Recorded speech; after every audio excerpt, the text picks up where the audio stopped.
Amen, amen, amen, amen. Moi, dis un grand bonsoir à tout le monde. Et nous comptons ensemble avoir après-midi. Donc, vous déjà connaissez voir ça, ses amis ou frères, pasteurs et frères. Nous, frère, pasteur Révèle Pierre qui est avec vous.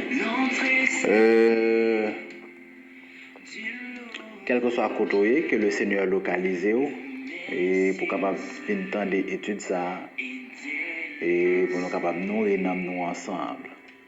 Nous saluons la sœur gentille, sans ne pas oublier famille, moment minute de la parole de Dieu, ainsi que l'enseignement de la parole de Dieu.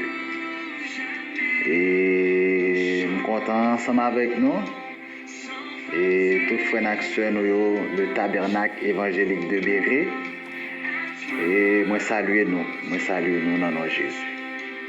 Et comme nous déjà connaissons, nous avons presque plus que 2 mois. Et puis nous avons un sujet ça. Côté nous avons étudié ensemble le fruit de l'esprit. Le fruit de l'esprit.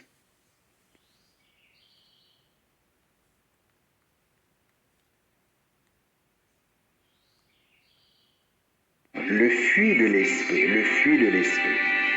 Notez qu'il y a 9 caractères selon Galates 5, le verset 22. Donc, c'est texte de base, nous, dans l'étude ça. Côté pendant plusieurs jours, Amen.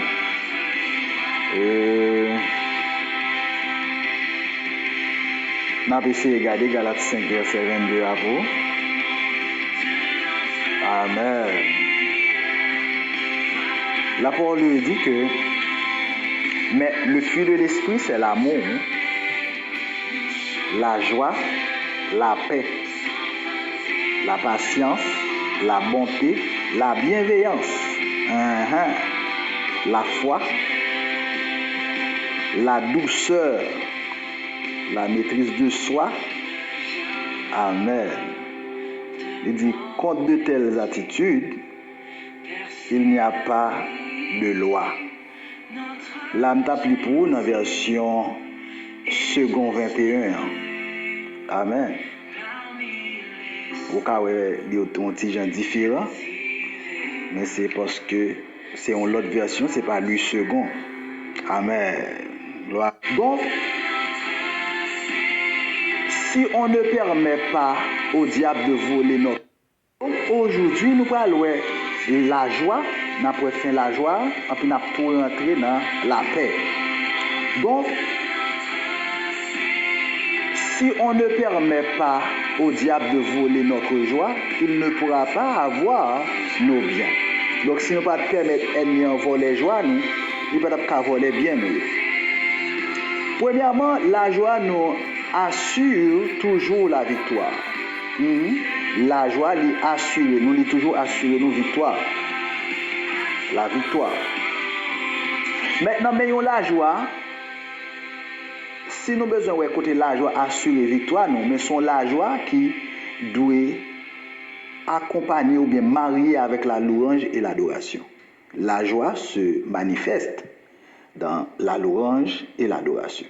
Donc, et ça fait, les nous en joie, les nous qui est content, eh bien, nous devons marier, nous devons marcher avec la louange et l'adoration. Les cœurs contents. Amen. Ce n'est pas la joie du monde, non? Mais pour marier joie ça avec la louange et l'adoration. Deuxièmement, la louange et l'adoration ouvrent la porte pour la puissance de Dieu. Amen.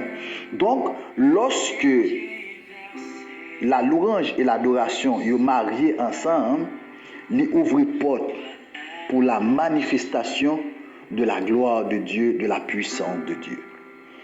Alors, dans Somme 8, le verset 3, il dit en parole, il dit, par la bouche des enfants et des nourrissons, il dit, tu as fondé ta gloire pour confondre tes adversaires, pour réduire au silence l'ennemi, l'homme avide de vengeance.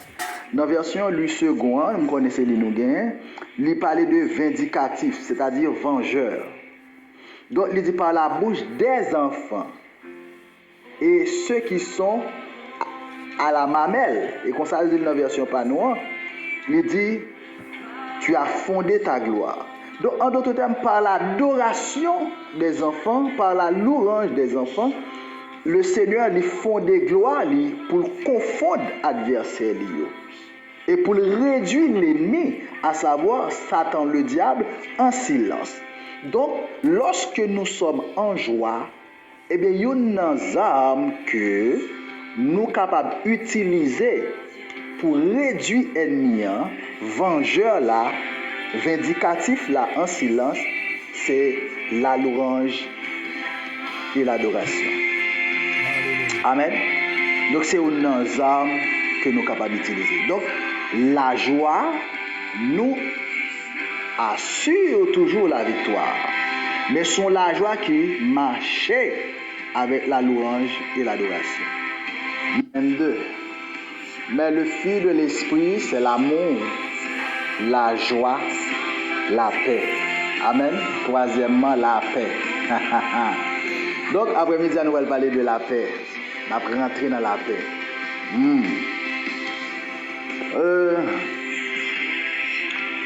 Dans Romains chapitre 14, le verset 17, il dit qui ça? Il dit, car, ça c'est le deuxième texte, non? Et il dit, car le royaume de Dieu, ce n'est pas le manger et le boire, mais la justice, la paix, la joie par le Saint-Esprit. Amen. Amen. Parce que l'Esprit de Dieu habite dans notre esprit. Donc c'est l'Esprit de Dieu qui apporte de la joie, de la paix en nous. C'est l'Esprit de Dieu qui fait travail là, qui fait job là. C'est l'Esprit de Dieu qui fait travail là, qui fait job là. Et m'd'a dit non, cette joie, c'est pas la joie du monde, c'est pas la paix que le monde baille, mais son paix que l'Esprit de Dieu ben nous-mêmes. Amen. Alors il est important, mes frères et sœurs, pour que nous comprenions ça. Le royaume de Dieu, c'est pas manger, boire, mais c'est la justice. La justice, marcher dans la droiture, marcher dans la paix, marcher dans la joie par le Saint-Esprit. Alléluia. Dans Romains 15, le verset 13, il est dit que le Seigneur, ou bien que le Dieu de l'espérance vous remplisse de toute joie, de toute paix dans la foi, pour que vous abondiez en espérance par la puissance du Saint-Esprit. Est-ce que ouais? Il dit tout job là, le Saint-Esprit fait. Il dit par la puissance du Saint-Esprit. De toute joie, de toute paix, dans la foi, pour que vous abondiez, grâce sous grâce, abondez en espérance par la puissance du Saint-Esprit. Alléluia. Alors, mes frères et sœurs, pour le mot paix, c'est shalom. Shalom, c'est-à-dire c'est rien ne brise, rien ne manque. Donc c'est shalom. Shalom. Dans 2 Thessaloniciens, chapitre 3, verset 16, il dit que le Seigneur de la paix vous donne lui-même la paix en tout temps, de toute manière. Que le Seigneur soit avec vous tous. Est-ce que pour que le Seigneur vous donne la paix, que le Seigneur de la paix vous donne lui-même la paix en tout temps. C'est pas la paix qui est éphémère, qui pour un petit temps, mais c'est la paix en tout temps. En tout temps. Ça ne veut pas dire ou pas connaître adversité, ou pas connaître des moments noirs, des moments difficiles. Mais Dieu veut vous donner sa paix. Et cette paix, c'est en tout temps. Pas pour un jour, pour 2 jours, mais c'est une paix en tout temps. En tout temps. Amen. Amen. Donc, on a parlé de la paix. Donc, pour nous là, nous voyons que Jésus nous a laissé sa paix. 1 Jean 14, verset 27. Je vous laisse la paix, je vous donne ma paix. Amen. Je vous laisse ma paix, je vous donne ma paix.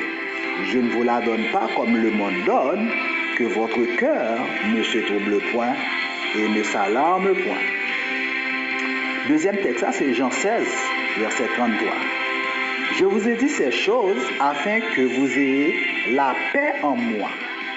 Vous aurez des tribulations dans le monde, mais prenez courage, j'ai vaincu le monde.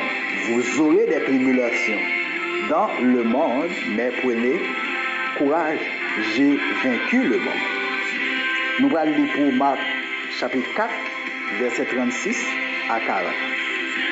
Après avoir renvoyé la foule, ils l'amenèrent dans la barque où il se trouvait. Il y avait aussi d'autres barques avec lui. Il s'éleva un grand tourbillon et les flots se jetèrent dans la barque, au point qu'elle se remplissait déjà. Et lui, il dormait à la poupe sur le coussin. Ils le réveillèrent et lui dirent, « Maître, ne t'inquiètes-tu pas de ce que nous périssons? » Est-ce qu'il y a une question disciples posée? Disciples dit, « Maître, ne t'inquiètes-tu pas de ce que nous périssons? » Donc, là, nous avons inquiétude disciples. Nous avons gens que monsieur t'es paniqué. Maître, ne t'inquiètes-tu pas de ce que nous périssons? Verset 39. Étant réveillé, il menaça le vent et dit à la mer, silence, tais-toi. Et le vent cessa. Il y eut un grand calme, puis il leur dit, pourquoi avez-vous ainsi peur? Remarque, moi, fait dans le texte là, d'abord, disciples ont inquiétude, ils ont demandé mettre là, ne t'inquiètes-tu pas de ce que nous périssons? Verset 39, le Seigneur Jésus pour faire une intervention, il réveillé, et le texte a dit, il menaçait vent, Oui, il menace, verbe pas prendre verbe simple. Il menaça le vent et dit à la mer, silence, tais-toi. Non seulement nous il menace le vent, mais dans inquiétude monsieur qu'a parlé, Jésus pas fait monsieur reproche. À la première vue, Jésus pas reproché monsieur parce qu'il est inquiet. Ou après Jésus a résoudre le problème d'abord. Texte a dit, il réveillé, il menaça le vent et dit à la mer, silence, tais-toi. Le vent cessa. Eh bien, il dit, il y eut un grand calme. Verset 40. Puis, est-ce que Noël? Il leur dit, pourquoi avez-vous ainsi peur? Comment n'avez-vous point de foi? Est-ce que jusqu'à le Seigneur fait intervention? C'est là qu'il calmer tempête là. Pendant monsieur on a inquiétude là, le Seigneur pas dit rien. Il pas reprimandé, il pas exhorté. Mais l'elfin calme tempête là. En puis demander, on lui dit, pourquoi avez-vous peur? Mes frères et sœurs, combien de monde qui vivent dans l'inquiétude, ils sont anxieux. Il y a des gens qui ont du mal pour le dormir. Ils ont dette. Maison côté de l'alienté. Ou bien dans l'esprit, ils ont imaginé des bagailles. Ils pensent que mon a fait le mal. Ils pensent que mon a fait ceci ou cela. Donc ça vient mettre la peur, ça vient mettre l'inquiétude.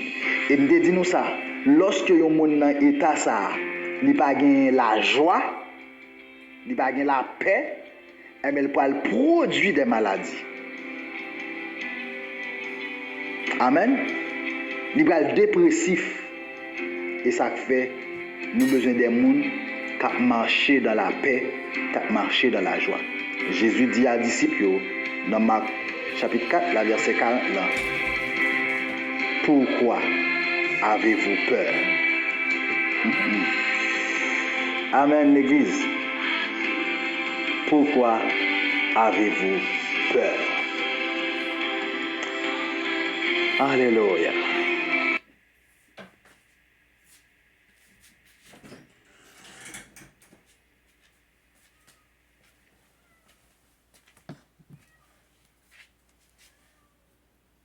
Ensemble, Jésus nous a laissé sa paix.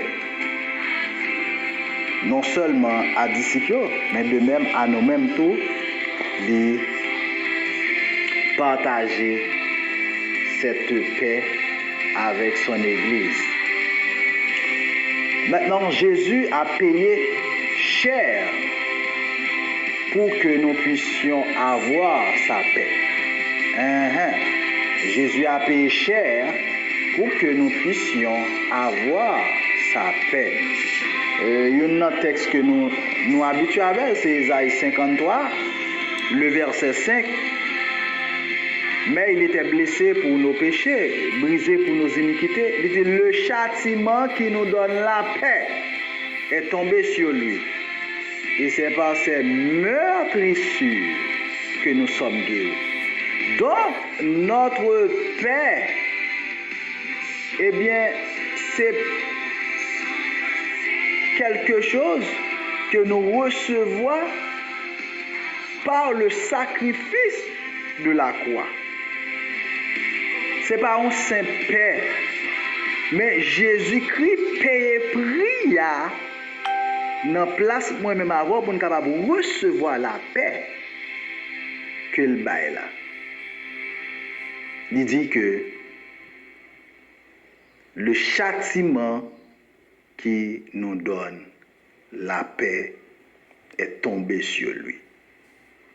Quel châtiment? La croix. Parce que si Jésus-Christ n'a pas mourir, moi-même avant nous ne pas sauver. Nous ne sommes pas capables de réconcilier avec Dieu parce que il y a une barrière qui existait entre nous et Dieu. Nous n'avons pas de relation, communion avec le Seigneur. Mais Jésus-Christ venu, il fait devenu homme, il prend forme mon serviteur, il d'accord passer dans votre une femme et pour être capable de sembler avec pour être capable de mourir pour moi-même avant.